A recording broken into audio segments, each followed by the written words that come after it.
ፈጠን ፈጠን እያደረጋችሁ አውጡ ቆሾን ይላል።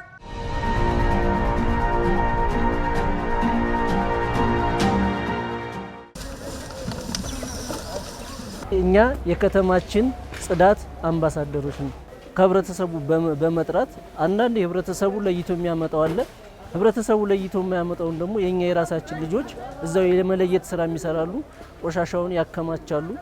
በደንብ አድርገው ደርድረው ዝግጁ ካደረጉ በኋላ የኛ መኪና ወይም አይሱዚዎች መጥተው መኪና ላይ ያሉ ልጆች መጥተው ያነሳሉ። ከተነሳ በኋላ ወደ ማከማቻ ጣቢያችን እዚህ እንደምትመለከቱት እዚህ መጥቶ ይከማቻል። እዚህ ከተከማቸ በኋላ ኮምፓክተራችን ያነሳል ማለት ነው።